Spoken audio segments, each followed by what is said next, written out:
Would you like to be rich? What are the rules that the rich operate under?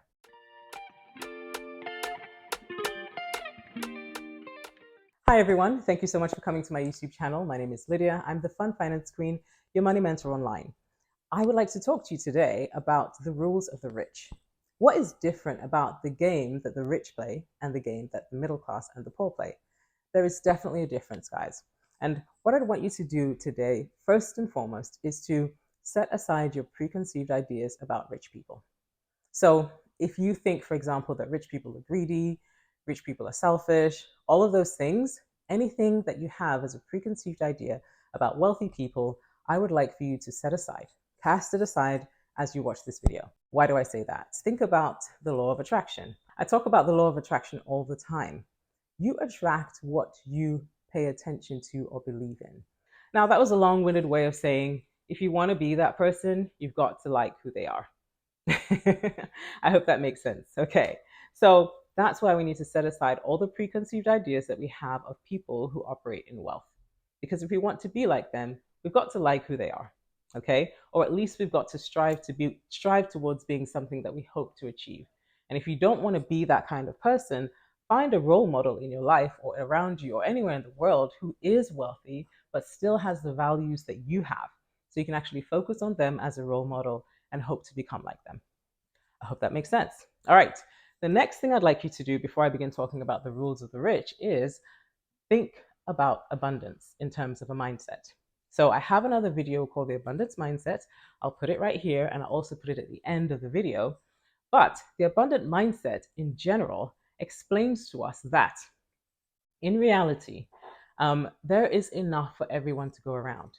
There's no reason for us to think that if Elon Musk has that much money, but the reality is, it doesn't mean that because he has that, you can't have what you want. There's so much in the world. There's no limitations, ladies and gentlemen. Wealth and money is an idea.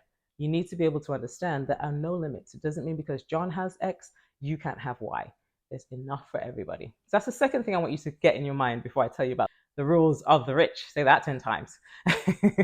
The third thing I wanted to say is if you play by these rules, it doesn't matter where you are in life. If you're striving to go somewhere different and you play by these rules, you will achieve the same results. These are rules, these are laws of nature. So if you're willing to do these things, they will actually change your life. Let's talk about the 3 rules of the rich. The 3 rules of the rich. Okay, the first one is they stop trading time for money. They stop trading time for money. What does that mean? Everyone needs to get a job, right? Well, that's not how rich people operate. They don't necessarily have jobs. What they have is businesses. What's the difference between a business and a job? I'll tell you. The difference is with a job, you get your money, the government takes their taxes and leave you what's left over. With a business, it's absolutely the opposite. You get your money, you expense what you need to expense out, and you pay taxes on the profits. So that's the massive difference. So when you stop trading your time for money, it means that you're not dealing with that limited resource of time anymore, and you can make as much money as you want because you're not limited by 24 hours in a day. So, for example, Jeff Bezos, he owns Amazon. We know that. Think about it. If he had to exchange 24 hours a day for money, do you think he would be worth billions? No, because that automatically means that that income or that revenue is finite. But when you own a business and you strategize and build it up the right way, what could happen is you could have an infinite or infinite amount of money. So, businesses instead of jobs, stop trading time for money. Number 2, they learn how to make their money work for them.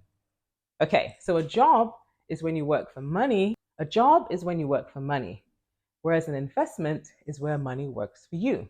Completely different.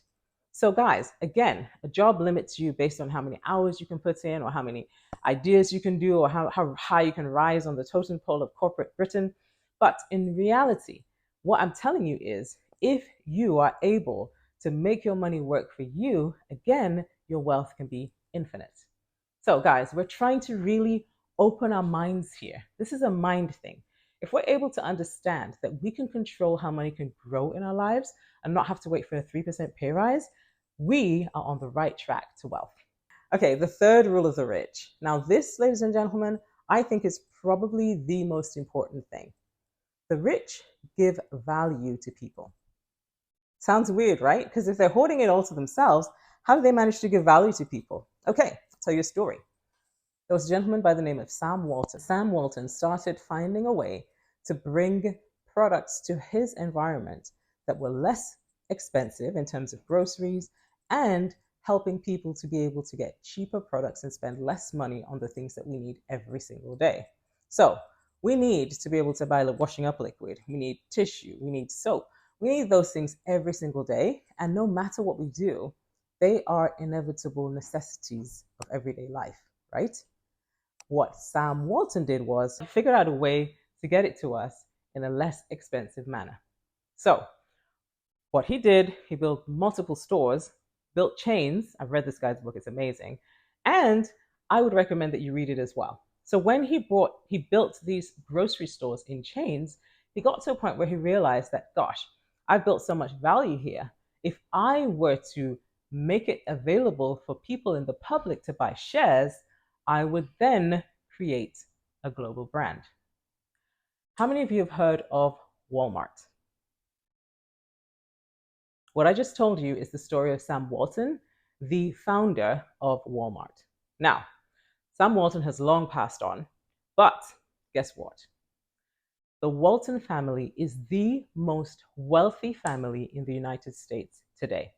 They are worth approximately 151 billion with a B.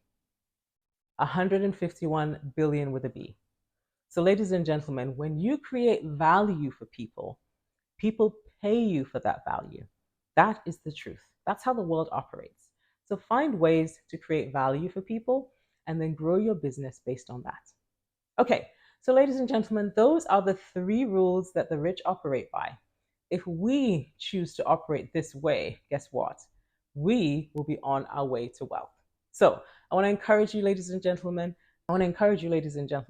Don't see this as a video that you just want to set aside and forget about. Take these rules, study them. Take time to understand what it means to stop trading time for money and understand what it means to be able to create infinite wealth through businesses. Take time to learn how to make your money work for you rather than you have to work for money. Again, creating investments that create infinite wealth. And finally, remember, take time to give value to people in exchange for money. Because at that point, you'll be able to grow not only wealth for yourself, but like Sam Walton, you'll be able to grow multi-generational wealth. How cool will that be, guys? To be able to leave something for your children so that they can continue to run it way beyond the grave. An amazing situation to be able to create opportunities even after you're dead. How amazing is that? Ladies and gentlemen, that is what we want to strive to. That is where I'm going. Are you going to come with me? I sure hope so. I'll see you guys on the next one. Before you go, 2 things I ask of you. Like this video, share it with a friend who you think is on the same journey as you, and I'll see you on the next one.